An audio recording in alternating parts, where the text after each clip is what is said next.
It's not easy to be with a man who doesn't really choose you, a man who shows you that he has other priorities in his life that are more important than you. It's also not easy to let that man go because you love him so. And the hardest, not easy part is to wait and to hope that at some point you will become a priority for him. And it's up to you to decide which of the not easy choices you're going to go with.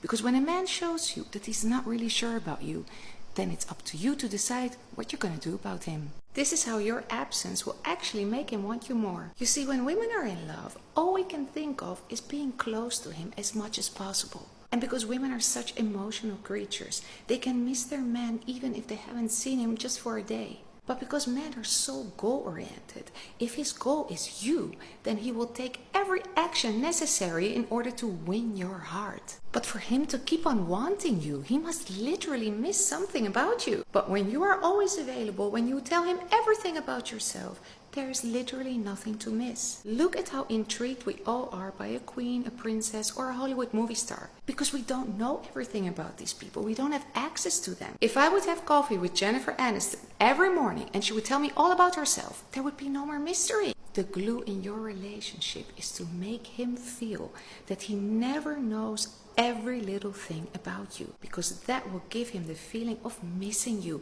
That will give him the feeling of want to pursue you again and again. The number one reason that you are single is not that you're not working on yourself enough. It's not that you're not pretty enough. It's not that you're not educated enough.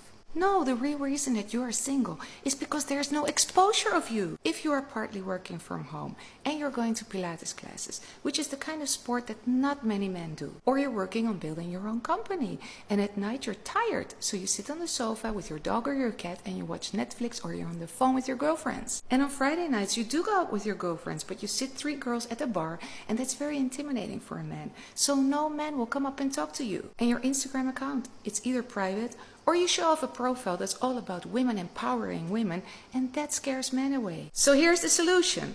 You have to start to go to places where the kind of man you would like to meet hangs out. And because men are all about activities, you could, for example, become a member at the golf club or take tennis lessons at the local tennis club. And if sports is not your thing, why don't you go to a good hotel where men meet for business meetings and sit in the lobby and have a coffee? And if you live in a city, men like to watch sports, even if they don't play themselves. Why don't you go to a sports bar when the Formula 1 or Wimbledon is on? And wherever you are, don't fidget with your phone, because a man who sees you and likes you wants to know that you're approachable. So ladies, rule number 1, if you don't want to be single anymore, if you want to meet a future spouse, you have to get yourself out of the house.